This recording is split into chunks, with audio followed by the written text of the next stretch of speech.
Hey, what's up, everybody? Good morning. Welcome to what day is it? Thursday edition of Morning Scone presented by Brock, the Baton Rouge Orthopedic Clinic. Hutco Roofing, HutcoRoofing.com. Do business with someone you know, Hutco Roofing, HutcoRoofing.com. And Restored Motions, RestoredMotions.com. Let's get it, everybody.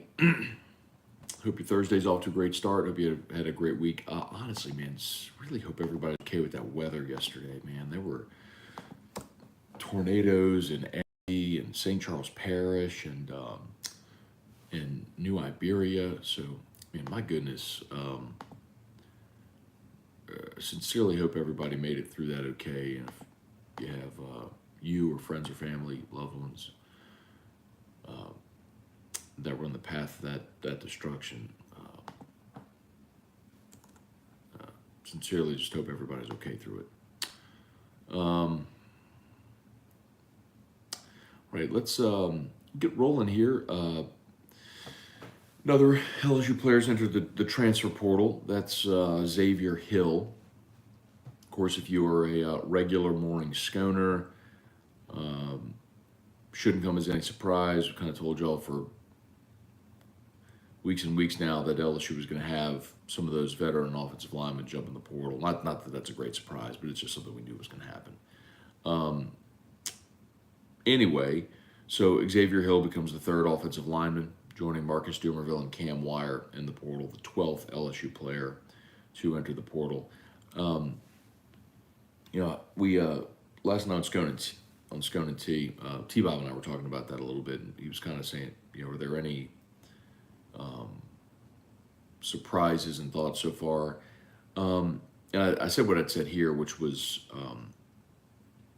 maybe the big surprise was Derek Davis, just because the most disappointing is Jack Besh, because you'd love for Jack to be back, because I think he was kind of a fan favorite and local guy and all that stuff. But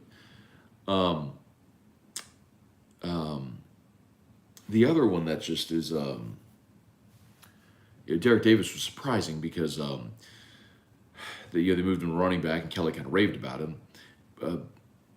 Desmond Little, I would say too. T-Bob brought that up, and it's a good one because we talked about him when he jumped in the portal, but that really makes you thin at edge, and they were excited about him too. So, but Xavier Hill is a guy who's another guy from that class of 2020. I mean, I know we've done this exercise before, but indulge me here. LSU's 2020 signing class. So again, these are your now rising seniors. Listen to the names who are no longer on this roster: Eric Gilbert, Eli Ricks, Philip Webb, Jordan Tools, Antoine Sampa, Marcus Dumerville, Trey Bradford, Josh White, Max Johnson, Eric Taylor, Dwight McLaughlin, Coy Moore, Alex Adams, Cole Taylor, Xavier Hill, TJ Finley. I mean, and then your transfers in that class were Darren Evans, Liam Shanahan, and Jabril Cox. So the only guys in that class that made it are Kayshawn J. Roy, BJ Ojolari, Jacoby and Guillory,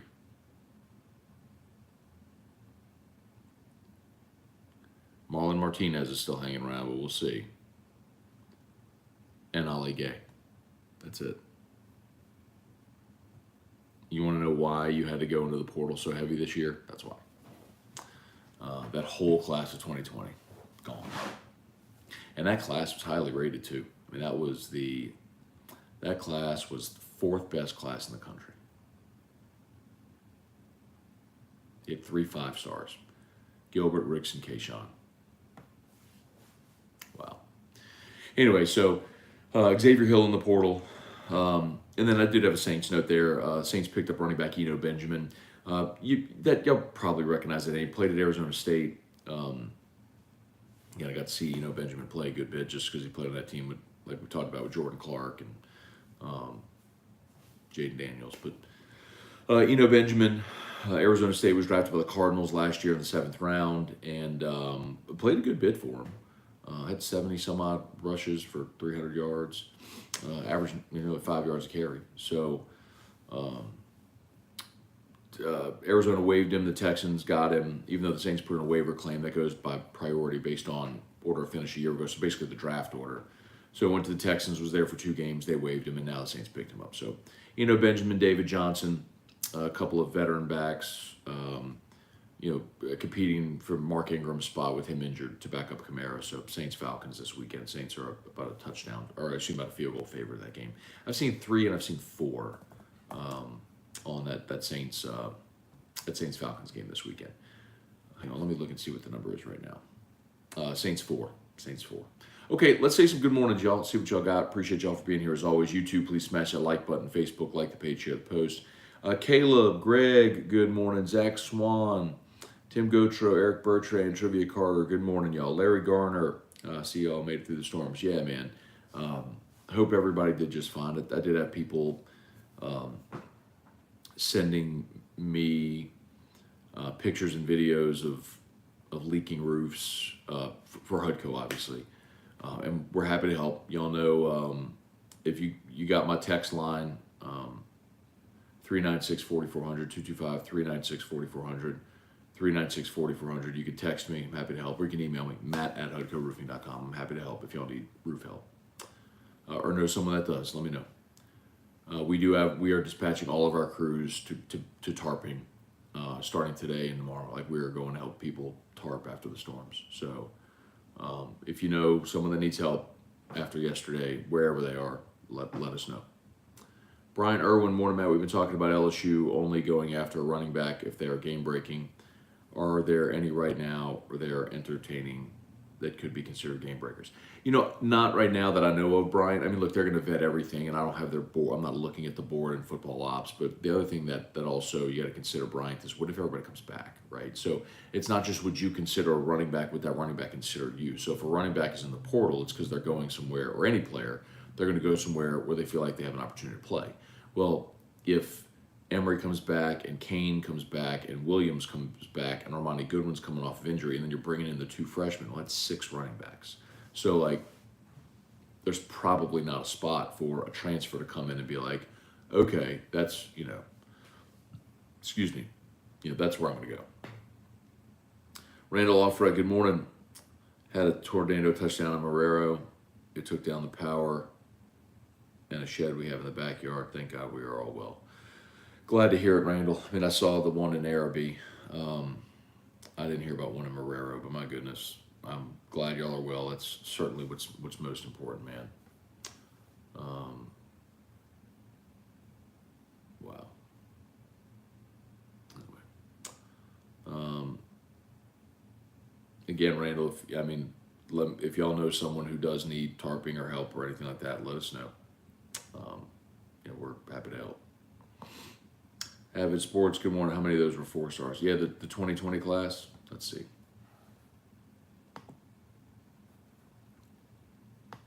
So you had 3 5-stars, Gilbert, Ricks, and Kayshawn.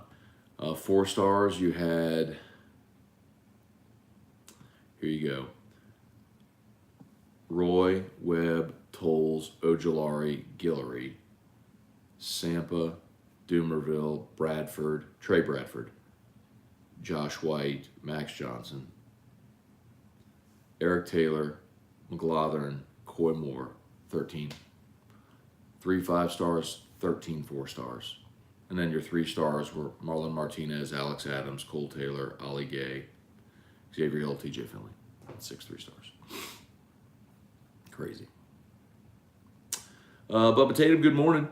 Kerry Hughes, good morning. Hey, Dad, good morning. By the way, would everyone please join me in wishing my dad, Jody Moscona, the freaking deacon, Deacon Jody Moscona, who Josh Innes affectionately refers to as the freaking deacon, a happy birthday. Today, Dad is, 1953. He's 69 years old today. Next year's the big anniversary, the big 7-0. So a happy birthday to my pops, who's celebrating his birthday, the old guy, getting older every single day, tell you what. Happy birthday, Dad. Love you. Hope it's an awesome day. Looking forward to celebrating. Kerry Hughes, who was the big wide receiver out of St. James and went to Bama. And where did Aaron Anderson go to high school? Aaron Anderson went to Carr. Big wide receiver out of St. James and went to Bama. If someone knows who Kerry's talking about, drop that in. But Aaron Anderson went to Carr, and he was a freak show. I mean, he was a 5-star, and he only played in one game this year for Alabama, and it was the Austin P game, which was odd. Todd Harris, good morning. Let's see. Smoke, good morning. Is there any chance we can trade Michael Thomas, or is that contract untradeable? Yeah, man, it's an untradeable deal. And look, whenever around the trade deadline, I went through all these, and it's not just Michael Thomas. It's Thomas, it's Kamara. Because of the way the Saints restructured all these deals, not only are the contracts untradeable because you're not going to find someone to take on that contract, it's they're saying Chaz Preston. Thank you, Jody Leonard. Chaz Preston was the wide receiver out of St. James. It would also leave the Saints with so much dead money that you can't justify it. So no, you cannot trade Michael Thomas. All right, I'll do this again because people are starting to ask again. But so Michael Thomas, signed his $100 million deal, or $96 million, whatever it was. Here you go, 5-year, $96.25 million. So in 2023, Michael Thomas has a $28 million cap hit. And then in 2024, he's got a $27 million cap hit. There is no team in the NFL that is going to give the Saints an asset, trade something to the Saints to take on Michael Thomas and that contract. No one is going to give the Saints something for the right to take on a 30-year-old receiver who hasn't played now in 3 years and pay him $28 million. The Saints are stuck. They are stuck for 2 more years. Their best bet, or at least for next year. In 2024, the dead cap number drops to $13.6 million, and his roster number is $27.5. So after 2023, you could cut him, and you could save $14 million against the cap. So, I mean, you could cut him this year and save about $3 million against the cap, which they may do. But to eat a $25 million dead cap number with this roster is just really hard to stomach. But Schmoke said, "Go to law, that's painful." But it's not just Thomas. People, all right, look at Alvin Kamara. People trade Kamara. He's got value. Well, as a player, Kamara has value. But here's the problem with Kamara. Next year, Kamara's cap number is $16 million, but his dead cap number in New Orleans is $19 million. It would cost you $3 million more not to have Alvin Kamara on your roster. Who's going to, nobody. And by the way, Kamara's cap number, he's got 3 years left on his deal after the restructure, 16 next year, 16.8. Then in 2025, as a 30-year-old running back, because of their restructure, Alvin Kamara's cap number is $27 million. Now, the dead cap number is 4.1. So realistically, you probably got 2 more years with Alvin Kamara. It's just, I've used the analogy all the time. The Saints, for years, have bought on credit. They've bought on credit. And now all those bills are coming due with interest, and you got to make the payments, and you don't even have your championship to show for it. So that's the really crappy part about it. I get, and again, I'm not going to sit here and criticize the way they did things because they were in win now mode with an aging quarterback who's the greatest player in franchise history, and they were trying to win another Super Bowl. They did what Denver did with Peyton Manning. But Denver went to 2 Super Bowls and won one of them with Peyton. So, the Saints they were trying everything they could to get whatever piece of the puzzle they needed to win now. And they said, "I'm going to worry about the future later." Well, you didn't win a championship, and the future is here, and this is the price. All right, Don Juan Jose, morning, Matt. See, Denver Harris was on his visit yesterday, and if Kelly does let him on the team, I trust Coach Brian Kelly's decision. Also, just sent you a Twitter DM of him on the visit. Okay, cool, thank you. So I do tend to agree as far as Brian Kelly. So for those who know, Denver Harris, he was a 5-star cornerback. At one point, he was the highest rated cornerback in last year's recruiting class. Went to A&M, was suspended twice.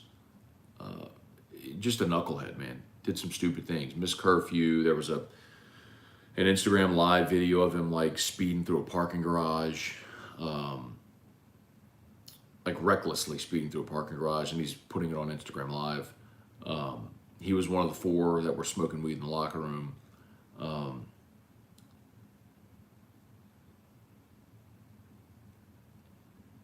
I mean, part of me says run the other direction, let it be someone else's problem.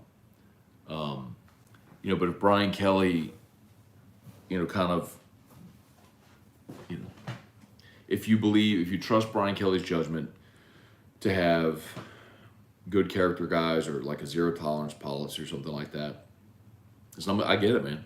Great players get multiple chances. I mean, the examples in sports are endless of great players who do dumb things. And I mean, Michael Vick got back in the NFL after going to federal prison. I mean,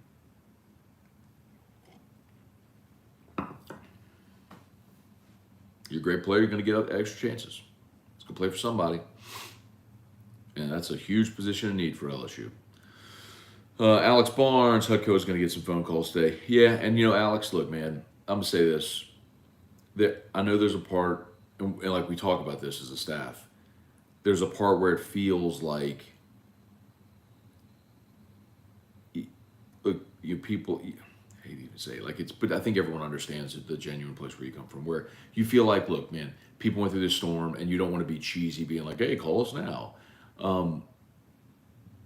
But we do look at it from the standpoint of like, people have holes in their roof. Like, we're going to help a lot of people today. Like, we're not re-roofing anything today. We're tarping. Like, we're sending all of our crews just to go tarp to help people that have active roof leaks. So, I mean, it's what you can do to help, right? I mean, the business, we're fortunate. The business is there. It's going to be there. But we're happy to have crews that can go help people today. So, and tomorrow, and for as long as we need. So yes, if anybody had roof damage or leaks or anything like that, and you need tarps, let us know. Hutco Roofing. We're pinned right there in the chat. If you'd rather call, you can call 364-1007. Spurge, good morning. Oh man, I'm a little behind on the comments. My apologies. Hunter Broadhead. Hey Matt, good morning. I know it's been a couple of days, but it bugs me so much the Saints are sticking with Dalton. What's interesting too, Hunter? So I had, if y'all missed it yesterday, I had Mark Zeno on the show. Mark's a good dude. Mark does sports talk in Atlanta on 92.9, and he's really good. I love Zeno. He's a really good sports talker. And he said the same thing. He's like, and I didn't even ask him about it. He's like, yeah, I mean, see, if the Saints stick with Dalton, which by the way, what's going on there? Sticking with Dalton, like, are you trying? I mean, it was just this like disbelief that he's like, I can't believe you wouldn't go to Jameis Winston. But it's just so interesting because people even from the outside are looking at it going like, what are y'all doing with Andy Dalton? And it's obvious. It's very obvious to everyone except the guy making the decision. So I do agree. Joseph Feltwell, good morning. I don't like all this transfer stuff, and maybe I'm old school, and loyalty to a school that gives you a chance is better than leaving your school. Your thoughts? Yeah, Joseph, I don't care. Listen, man, I transferred. I spent my freshman year at a school called Holy Cross in Indiana. Wasn't for me. Transferred, best decision ever made. Graduated from LSU, manship school. I love it. It was the best decision I could have ever made. What if, as an 18-year-old, this is what I tell you all the time, what if there's an 18-year-old who picks a school based on coach, friends, whatever, situations, circumstances he thinks are right for him, you live it for a year and realize this isn't really great for me. Why should that young person be stuck in that spot? And then people are like, well, he could transfer, but he's got to sit out a year. Why? Why? Why should you have to sit out a year? So there's a penalty. Why? Tell me why. Well, the coach invested, the school invested, and you played a year for them. That was the trade-off. They gave you a scholarship. You went and honored that and played a year. It's a 1-year annual contract. Scholarships are. The school can process you at any time. So why can't you? I'm not going to hold an 18, 19, 20-year-old in college to a higher standard than a coach that can leave at any time they want. Coach could sign a 10-year deal and after 1 year can leave for a better job if they want. Why are we going to hold the college kid, the 18, 19, 20-year-old college kid, to a higher standard than the adult? Why? The only reason people don't like it is because it creates uncertainty. It creates change, and humans are resistant to change. And I think we had a great conversation yesterday with Jay Johnson. We recorded Rosters to Riches, the NIL podcast, with Jay yesterday. Great conversation. And I asked him about NIL. I said, so how do you feel about NIL? He goes, doesn't matter how I feel. Like, it's the rule, it's not changing. So it's on me to use that, or the transfer portal or whatever, the best way that I can for our program. That's what he said. So, you gotta quit complaining about it. Like, quit complaining about it. It's what it is.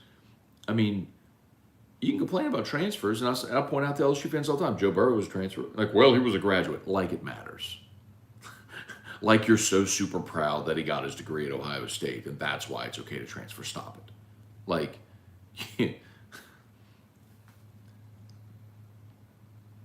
I mean, no. I'm quite okay with the transfer portal. I'm okay with NIL. I'm okay with basically anything that is going to empower or give benefits to a student athlete in an ecosystem that has been built where everybody gets rich except the student athletes. Athletic administrators get rich, coaches get rich, the bowl organizers get rich, everybody gets rich except the student athletes. So if there are things that you could put in place that will benefit the student athlete, I'm for it. It will be a really strange outlier for me to not be pro student athlete on something. Tony Williams, good morning. YouTube, do me a favor, please smash that like button, subscribe up to the channel if you haven't done so yet. Facebook, please like the page, share the post. Wendell Norman, Bailey C, walk past TJ Finley at my gym in Hammond. Dude's huge. Wonder what he's doing back here, or wonder what he's doing next. Jason H, good morning from a soggy North Shore. Pat Huseman saying happy birthday, Pops. Appreciate it. All right, Jason H. Brett DeGrow. Appreciate y'all. Jay Lash, thanks, man. Everybody wishing. For those who just jumped aboard, missed it. Today's my dad's birthday, so happy birthday. Let's see. Break the bags back out. Is that basically what you're saying?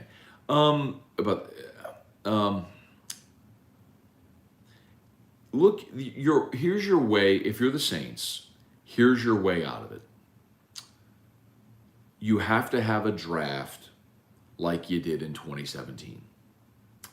Because the only way out of this, because you don't have money to spend.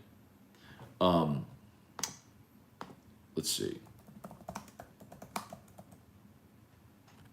So the Saints salary cap situation right now, like the Saints have, the adjusted cap for next year is $220 million. The Saints have $277 million in contracts, okay? So the Saints right now are $61 million over the projected salary cap. So they are going to have to do the thing again that they've been doing, which is not re-sign players with, free agents like Trey Hendrickson and Marcus Williams because they can't afford it. And they're going to have to restructure a whole bunch of contracts to make it work to get under the salary cap. They are $61 million over the projected salary cap. So the only way is you're going to have a whole bunch of inexpensive rookies on your roster. It's the only way. And so you need to have a year like 2017 where you hit on all them dudes that are on rookie deals. I mean, you hit on Trey Hendrickson, you hit on Marcus Williams, you hit on Alvin Kamara. I mean, that 2017 draft is Lattimore, Ramchick. I mean, you had all those dudes that were all first rounders on rookie deals, or were all, I'm sorry, rookies that all hit that were on rookie deals.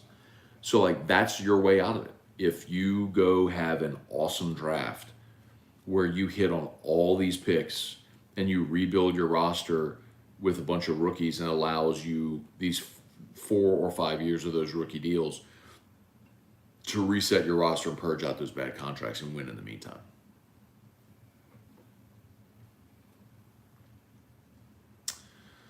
All right. Damon Perkins, Larry Francis, good morning. Ashley Megan, good morning.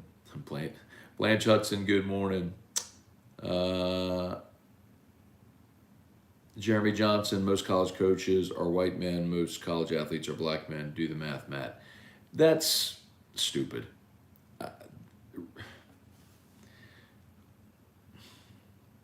Because that's been the reality for college football for as long as college football has existed. Not the race thing, but I mean the way that it's structured.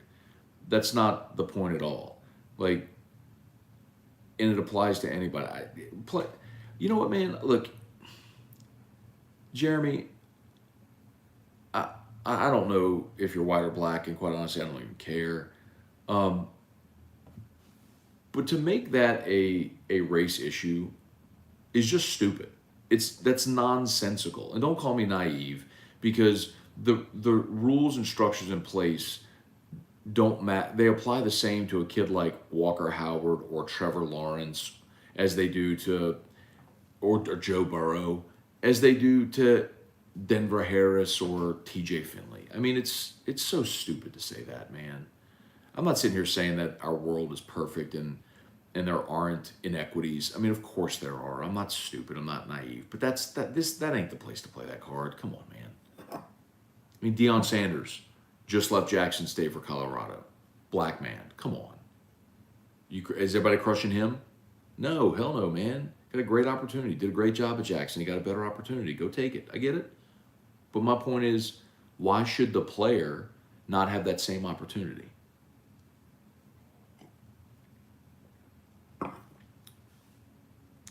Damon Perkins, do you think Loomis will find a way to get a pick in the first round? No. And here's the thing. I mean, unless if they get a first rounder for Sean Payton, which would be great. But here's what I'll tell you too, Damon. Remember, depending on how you finish, you're gonna have a pick somewhere in the top 10. Right now you're projected to be top 5, which means you'll have a top 5 pick in round 2. So you'll still be picking in the top 40 of the draft. So you'll have a great opportunity at that point of the draft. Ashley Megan, I think the portal is good. A lot of the better players are ones who will have experience. I'm fine with NIL as well. And it ain't changing, so. Let's see. All the birthday wishes for Dad. Appreciate that. Let's see. Mickey Loomis is letting James get healthy, so Sean Payton will have a bridge starter next year. I don't really believe that. I think as an organization, they made up their mind on Jameis, which is why he's not playing. But you better go address that this offseason. Like, you better go get a quarterback. Blanche Hudson, do you draft Daniels in the second if he goes? Hard to say. It depends what other options are there. I'll put it to you this way. If, let's say the Saints, so there's only 31 first-round picks this year because Miami forfeited theirs. So there's 31, and then let's say the Saints draft fifth overall, so they'd be drafting 36th. Okay, so their second round pick would be 36th. I don't think I would take Jay Daniels with the 36th pick. I'm not saying don't draft him. I'm saying I wouldn't draft him at 36. You know, like if Hendon Hooker, I know a lot of people are mentioning that if Hendon Hooker's on the board at 36, I'd take him there, provided his knee checks out and everything.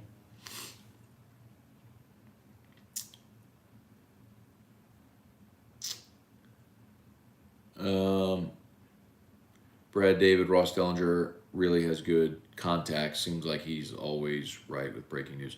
Ross is really, I mean, look, I said this when Ross was here, and I don't think people really appreciated it, but Ross is the best reporter that's ever been on the LSU beat. I can say that confidently.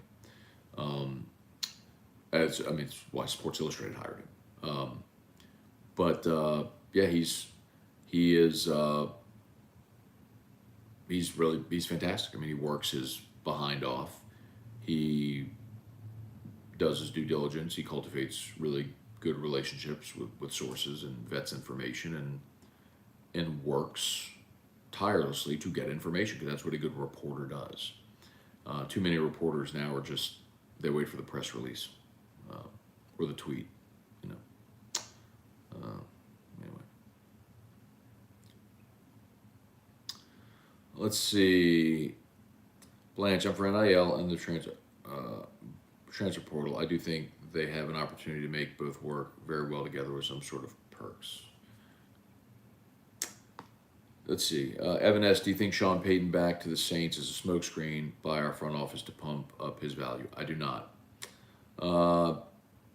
Ashley,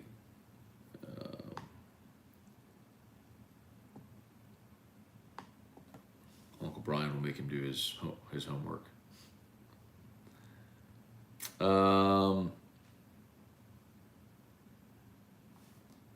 Let's see. Right.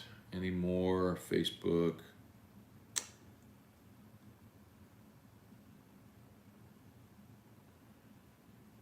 Tony Williams, there's nothing wrong with transferring. Nobody's complaining when LSU takes other transfers and NIL. Fans are making entirely too much about nothing. And exactly, it's not changing, so it doesn't even matter that people fuss about it. But the thing I've always said is, like, it doesn't matter what the name on the back of the jersey is. If he's wearing purple and gold, you're going to cheer for him. Like, is anybody really bummed that, about the transfer portal, which landed you Greg Brooks and Joe Fouché? Think about Fouché's interception against Ole Miss in the end zone. Was anybody like, man, that was a great play, but, he's a transfer portal guy, so come on. Bubba Smith, Kelly Gross, good morning. Darren Reeves, morning, Matt. Can you shed light on why all this 2020 recruiting class are entering the portal?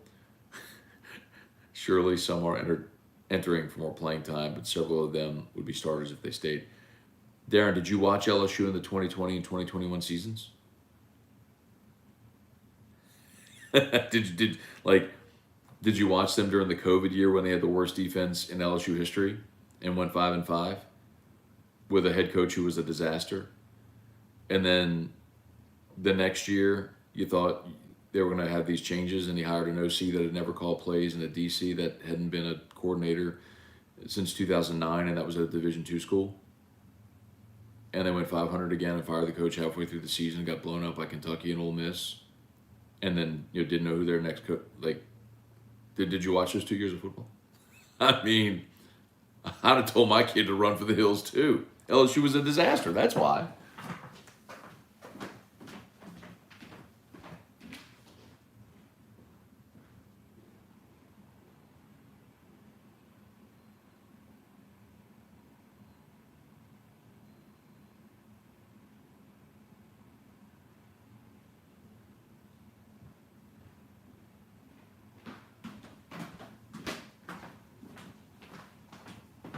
It's funny, man, because we had these convos, like, at the time, like Max Johnson. I mean, we had this conversation a year ago. I said this 1,000 times on 1,000 different platforms. Why is Max Johnson leaving, man, to be the starter? Okay. Max Johnson signs, I've said, like, the 2020 class, that 2020 signing class, were recruited mostly during 2018 and 2019. So they watch LSU's ascension, and they watch the greatest team ever in 2019. and they signed with LSU in December, February. Right after they signed, COVID. They have no spring football. They have a delayed start to their freshman season. And the first game they play, they give up 600 passing yards to KJ Costello. They lose to Missouri. They're playing in front of nobody, empty stadiums. They go 5-5 and voluntarily sit out of a bowl game.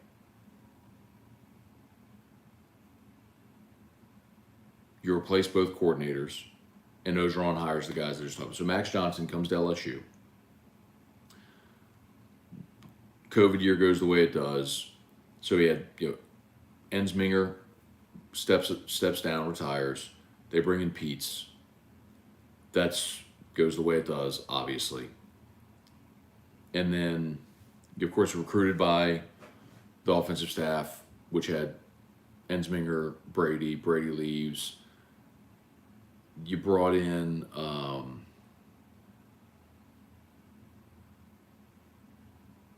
who was the guy? Linehan, Scott Linehan. How about that name? Y'all remember Scott Linehan? Remember when they brought in Scott Linehan for a minute? Like, to replace Joe Brady? So, then he's gone. And so then you've got Peets and Mangus, and then they're gone, and they got a new head coach, newest. Like, I get it. All these dudes were like, what in the world is going on here? So let me go find somewhere more stable. That's what they were looking for. I get it. I get why all those dudes left. LSU was a disaster. LSU was a disaster. That's what happens when you have Ed Ogeron running your program. Great, you get to be a starter. Awesome. You get to be a starter at a place that's a disaster.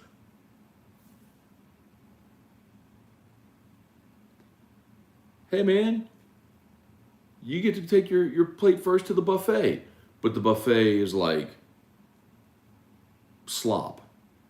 Hey man, you get to go first. That's cool, man. I'm gonna go to a different restaurant and eat some filet. Anyway.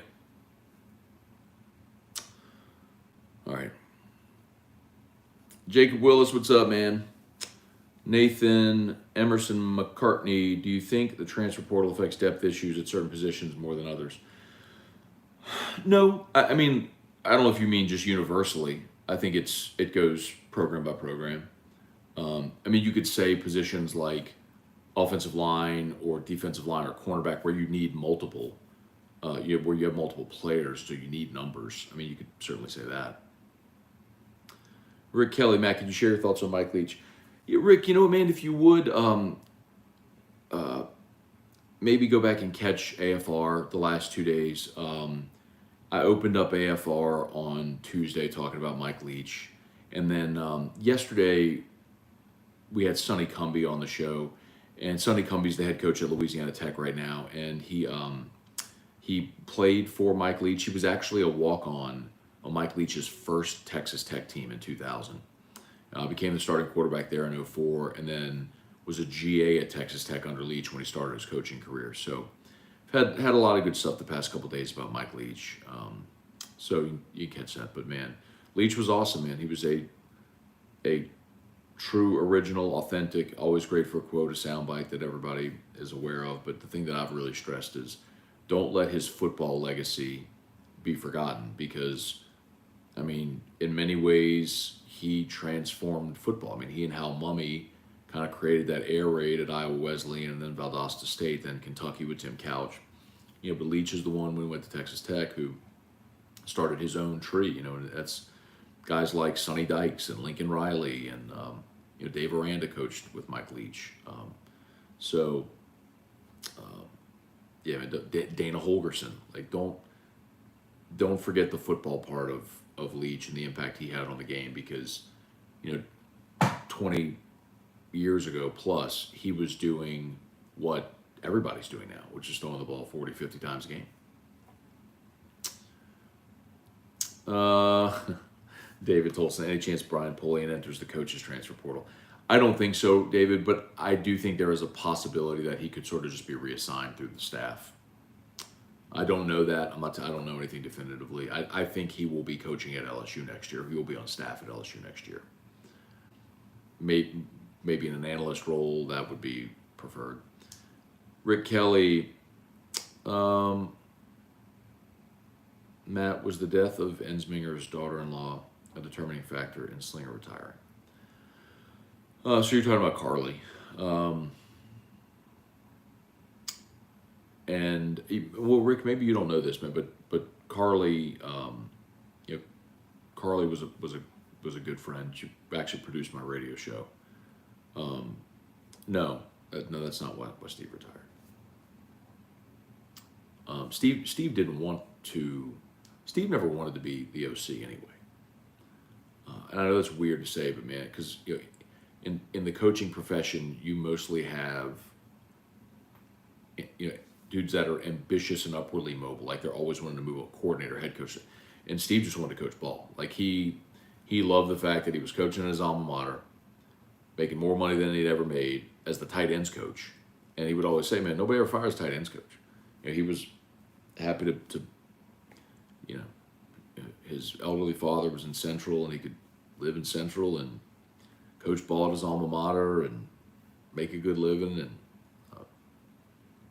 he's got retirement in like 3 different states. Because if you're a coach at a public school, you're a public employee. I mean, you're getting state retirement. He's got like pension in like 3 different states. So, no, that wasn't the factor. No.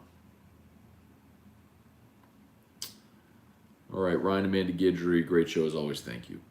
Okay, might be just about done.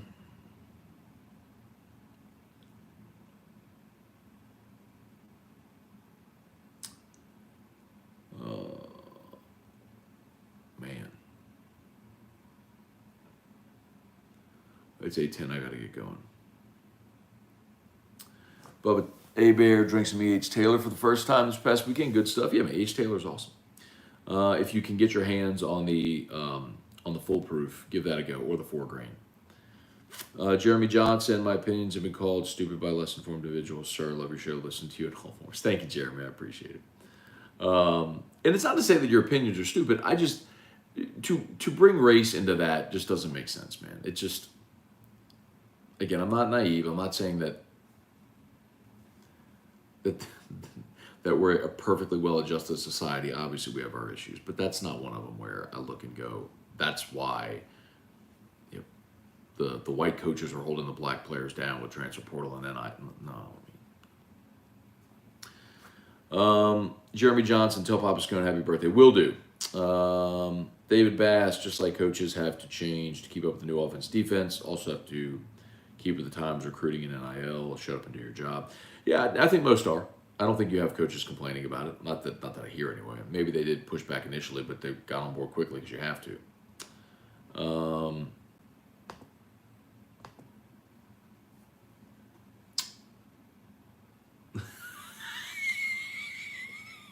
Cliff Nelson, Croatia track, LFG. That's Cliff, our resident Celtics fan. Because tons of people who were born in South Louisiana have deep-rooted ties to the city of Boston. Anyway, so I told Cliff yesterday, I was like, the reason when you're in the Olympics and the U.S. hurdlers and the 110 hurdle, you're not pulling for the Kazakhstani hurdle, you're pulling for the U.S. hurdle because you're from the United States of America. We're from Louisiana. You cheer for the teams from here. I'll never get the people from here to cheer for teams who aren't from here. Would you cheer for Alabama? Huh? Not you, Cliff, I know you don't. But anyway.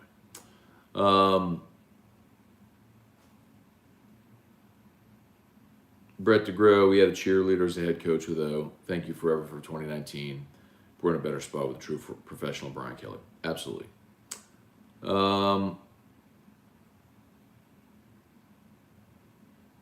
Ashley, thank you, Matt. His genius far surpassed his quirks. Yeah, he was entertaining for sure, but acknowledge what he was as a football coach for sure. Meaning Mike Leach. All right, a couple more. Brian Wynn, do you think players leaving LSU through the portal will stop soon until after spring practice? Yeah, I think they're getting close to that number. I think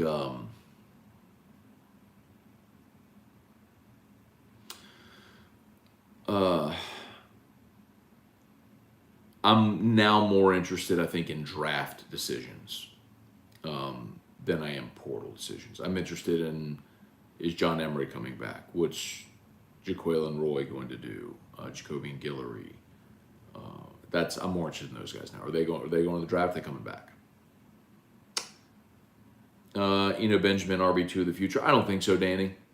But a nice option right now for 4 weeks potentially. Rob Boudreaux, man, I miss Carly. Me too, man. Every day. Trivia, am I blocked? Only one comment goes through. Trivia, you ain't blocked, man. You're an admin on the page. What you mean are you blocked? Maybe, trivia, maybe YouTube is swallowing up your comments. The dreaded YouTube. All right, I think we're done.